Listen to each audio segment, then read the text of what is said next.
Hey, look at you, all grown up and needing car insurance. You don't have to freak out if you got a driving record that's not so hot or worry if you aren't sure exactly what you need. Able Insurance has your back. Pass up the national insurance companies where you're just another number and keep your auto insurance right here in Charlottesville. 979-0814 is the number. AbleInsurance.com is the site. Go. What up, though, BallHawk Show. Say it one more time. What up, though, BallHawk Show.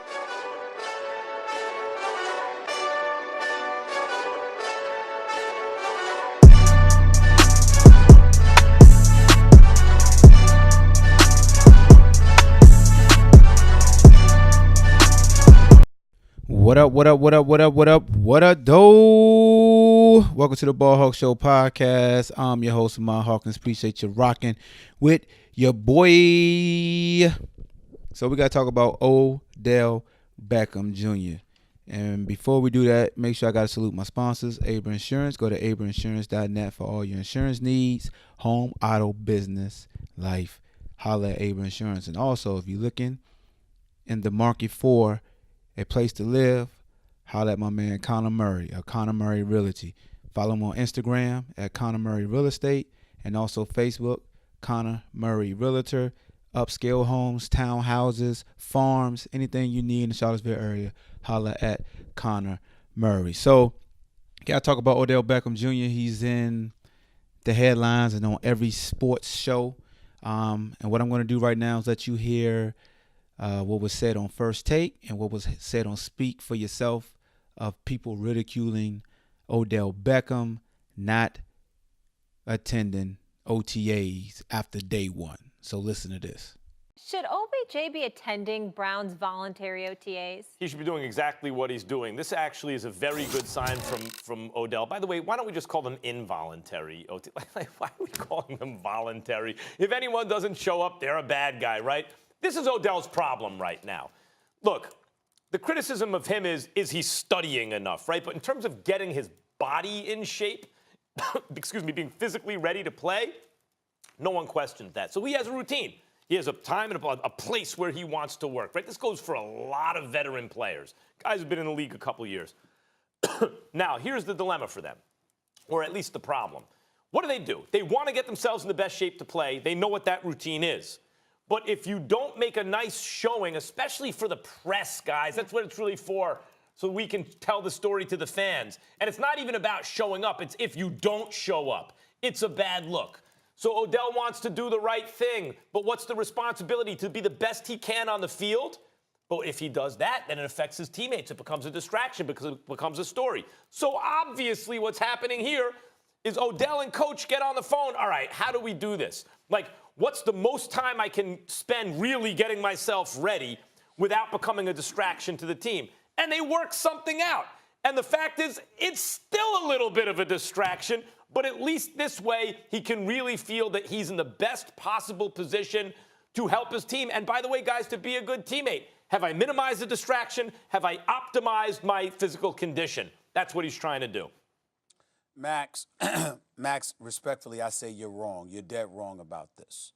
And I hope that Odell Beckham Jr. is watching as we speak, because I'm talking to him directly now, and I rarely do that to players. This is not about Odell Beckham Jr. being wrong. He's not wrong.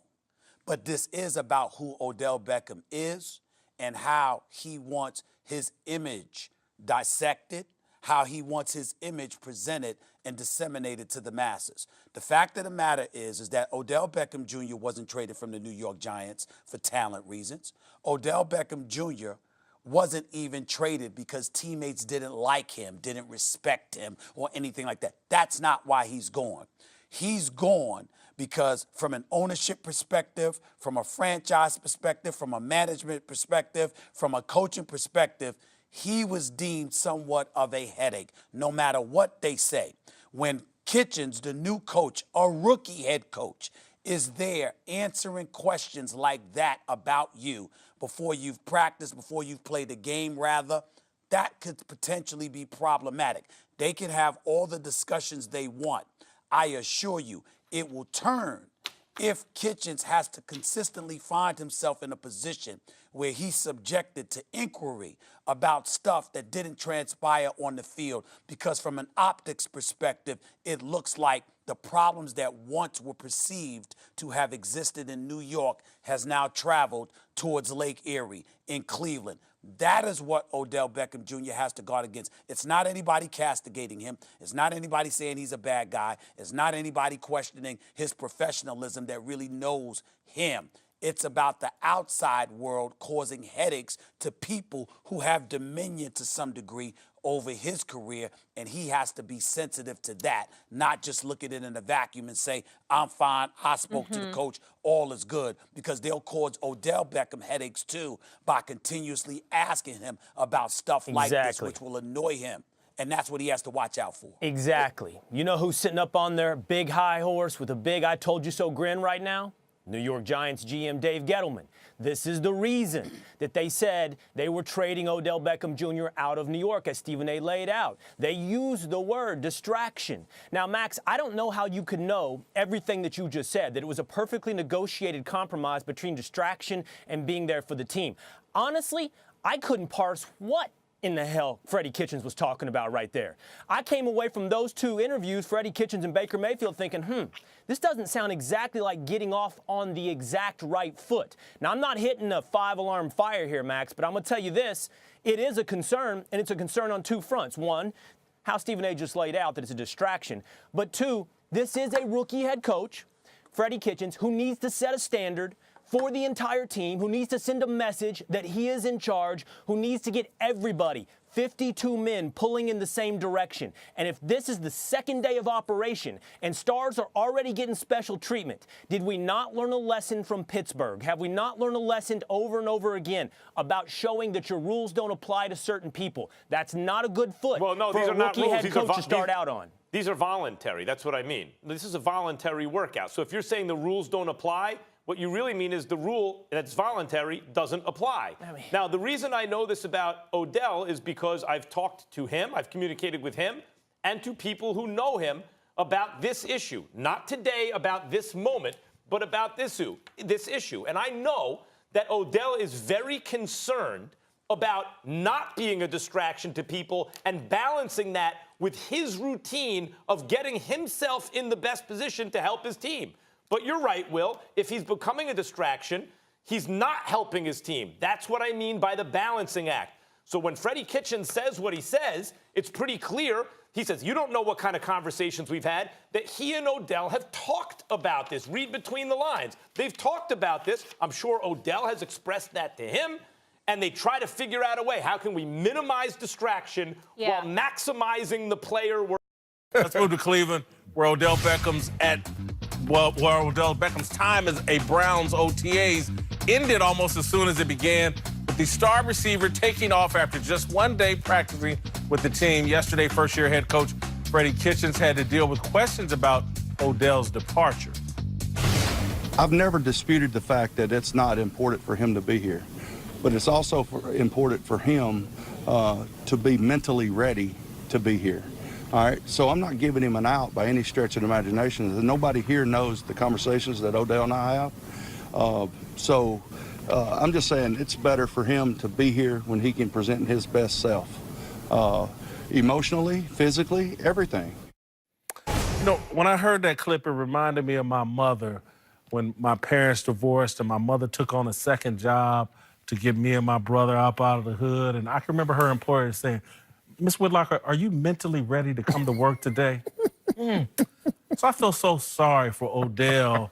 He's not mentally ready to come to football practice and earn that $17, $18 million they're giving him this year. Odell's got it so hard. Man. I hope he gets mentally ready because, you know, my mother went through this with raising two boys on her own. I'm glad Western Electric and Kroger grocery store, they waited for my mother to be mentally ready to show up to work. Man, you ain't right. I felt the same exact way. And I felt worse for this first-year new head coach, Freddie Kitchens, than I did for Odell, because that is a horrible way to respond to the media about your star player. there's a different way to do this. Take media training, brother. You don't say that your star player needs to get mentally ready. You say he needs to prepare on his terms because he's been great doing that. And that just gives all this smoke and criticism away. But instead, Freddie just walked right into it and stepped in it. So this is a scorching quote for him. It's not for Freddie Kitchens. Yeah, but I think the thing is you're compiling all this talent, the Cleveland Browns, all this talent and all these expectations, and you want to put that all together. And his perception is, my guy's not mentally dialed into being in Cleveland. And why is that? Listen, do you want to be iconic from a football standpoint? Because you're one of the greatest talents we have in this league. Mm-hmm. But do you want to be iconic from a football standpoint, or do you want to be a social media influencer? Like, what do you want to be? Because I will tell you, the guy who dies with the most Instagram followers still is dead. That's exactly what happens to him. He's dead. So, you know, Peyton Manning is the most iconic pitchman in the history of this league. How did he do it? By being tremendous for 9 or 10 years in one of the smallest markets there is, Indianapolis. And he has exploded on the scene. So you've got to decide what it is you're trying to accomplish. Do you want your legacy to be one of the greatest receivers we've ever seen play the game? Or do you just want to be popular? Like, which is it? But unfair, because his way of getting prepared hasn't changed, but his location and where he's going to play has changed. So now the natural assumption is he's not happy going there. Look, especially when you're traded or drafted, I wasn't ready mentally to go to Buffalo. But guess what? I showed up, and I showed up when necessary, showed up when needed. This guy right now, I think, is getting a little raw deal because of how it's being perceived. But the reality has been the same. When you show up in New York, everybody's like, yeah, who wouldn't want to be in New York? When you show up in Cleveland, people will say, oh, you forced him to be in Cleveland. It's just, there's no winning for him in this situation. Look, I think Odell Beckham is extremely talented, but mentally weak. Boom, bottom line. And that's what Freddie Kitchens is basically saying. He had a conversation with Odell where Odell made it clear he's not mentally ready to be here. And the reason why that just lands so terribly with me, and if people are trying to understand why y'all think I'm crazy, I'm just telling you, man, it's because I was the way I was raised, man. My father worked until his deathbed. We fought over, hey, man, come up out of this nightclub. Come up, you can't do it, it's too stressful. You're still carrying a gun, blah, blah, blah. We fought tooth and nail, but you were not going to get my father not to go to work. You wasn't gonna get my mother not to show up at work and take care of her babies. And this dude can't show up for some voluntary football practice. He's not mentally ready. That it just lands horribly with me and other people. But that's the difference. He's not mentally strong. The reason I wouldn't be so adamant is, one, you heard that, you saw that, you witnessed that, you experienced that with your family dynamic. This is someone's perception of a conversation or their relay of a conversation where I didn't hear Odell say that. And mentally weak or not, whatever you want to assess him, and I don't call him mentally weak, doing what he does on that field, it takes some strength upstairs between the ears. You don't roll out of bed, say I'm not here and I'm fragile, but I can do that. So there's something being lost in translation between what Freddie Kitchens, first-time head coach, I wouldn't give him that much equity and respect. Like, Coach, you may have said something and spoke out of turn. I don't know, but I'm still going to side with the guy who's giving me evidence that he's on the all-time great path. Let me ask you this, because there is winning. I think you show up and you lead your team and you guys respond to a 7-9 season and all the talent you have.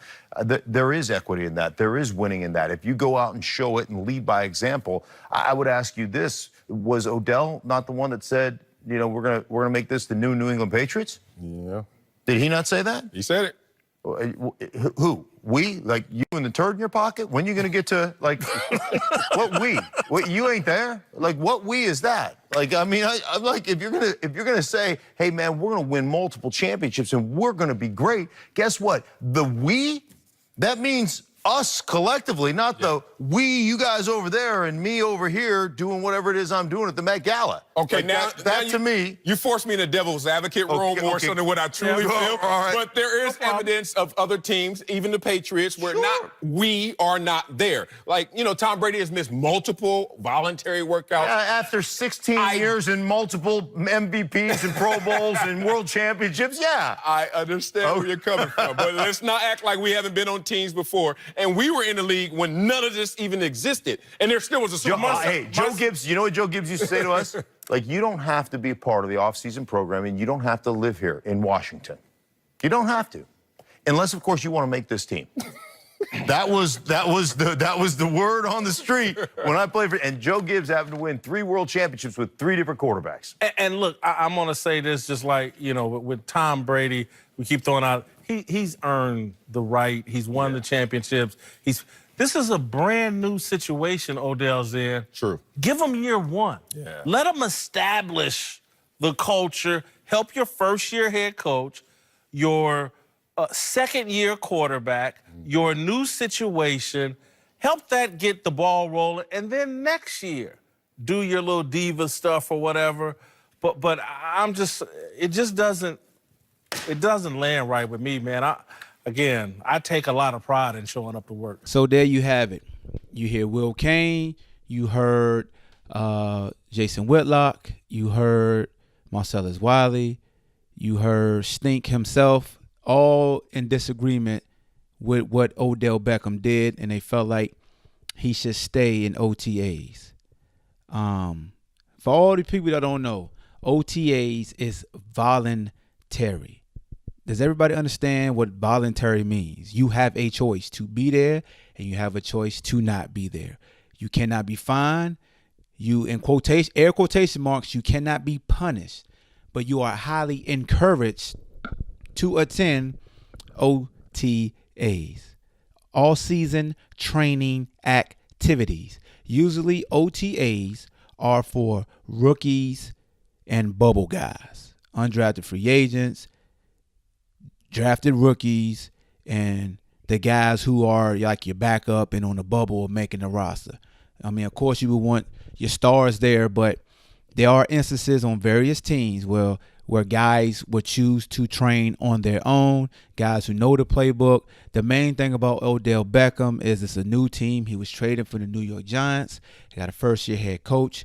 You want to put out that continuity. Basically, you want to dress it up as if everything's peachy keen and we all kumbaya and we all going to strive for that goal of winning the championship. That's what it's all about perception. Not about what you've been doing in the past, not about your individual success, but the team success. Because if everybody attends voluntary OTAs, hey, man, you're going to be successful. And if you don't attend it, you're not going to be successful. That's what seems like everybody's harping on. Everybody's harping on the old Stone Age way of, even though it's voluntary, it's involuntary. You got to be there. You heard Stink, Mark Schlereth talk about Joe Gibbs say, you don't have to be here, but you have to be here if you want to make this team. In other words, it was a soft threat, basically, and that's the thing that kills me. In the CBA, it says it's voluntary. But the media and old heads want to force you to attend. If Odell Beckham talked with his head coach and stated that he has a routine, we are creatures of habit, and what he does as far as training, making sure his body is up to par to be an elite receiver. If he has been working with, God dang, I just forgot the boy name, Baker Mayfield, one-on-one, to understand the timing, pretty much going over the playbook. And I know the receivers coach, offensive coordinator has sent Odell Beckham has a playbook to where he can study the plays. All right. I don't understand what the huge issue is about. It seems like when somebody goes against the status quo, everybody's up in arms and they start challenging them in their manhood. You heard Jason Whitlock say Odell Beckham is mentally weak. Like, you just throw out things and cast aspersions. You see Will Kane saying, oh, this is why the Giants traded him. This is why they're so happy. It's like they look for any and everything for an athlete to do that they don't like, to just pounce on them for personal reasons. It's a personal dislike for people to say things the way that Jason Whitlock said and the way that Will Kane was talking about, especially Jason Whitlock. For him to tie in what his father did, what his mother did, and basically mock the kid by saying, "Oh my God, little Kroger said, you know, you're raising 2 kids and you got to be mentally right." Like, we got to stop with this old adage way of thinking. There's a lot of things right now. There's a lot of new studies with mental health and people getting help with the way that they care for themselves. It doesn't matter how much money he's making a year. Mental health does not care about your wealth and your revenue. You know, you got a guy like Jason Whitlock who's very insecure and just hates that he's not loved for the right reason. So he's going to be the ultimate antagonist. So he's going to say stupid stuff like he said about, you know, Odell being mentally. Look, nobody that plays the game of football is truly mentally weak. You out of your John Brown mind. This dude just be jumping out there. And we know Will Kane. Will Kane is going to say any and everything to push the needle. He's a cookie cutter guy. He's all about straight and narrow because it is what it is. That's just him. That's why every race issue he becomes so goddamn uncomfortable and he looks flustered. I thought Max Kellerman got it absolutely right. Absolutely right. The man went to the head coach and they agreed. The head coach allowed him to leave. What's the issue? It's not about special treatment. It's understanding that everybody is coached and policed differently, whether it's on the field, whether it's in life, whether it's in a 9-to-5 job. A boss does not treat every employer correctly. This is not the 1970s. Your way is the highway, iron fist. We have evolved as a society, and what these talking faces need to do is evolve. Get their old ass way of thinking up out of here. We'll jump Odell Beckham when he really do something that's wrong. But until it says mandatory OTAs, what the problem is? BallHawk Show. I'm out. Let me know what you think, man. Use the voice message option, comment section. Let me know what y'all think, man. I mean, it's voluntary. Voluntary. Voluntary, meaning you don't have to show up. You Odell Beckham. Come on, son.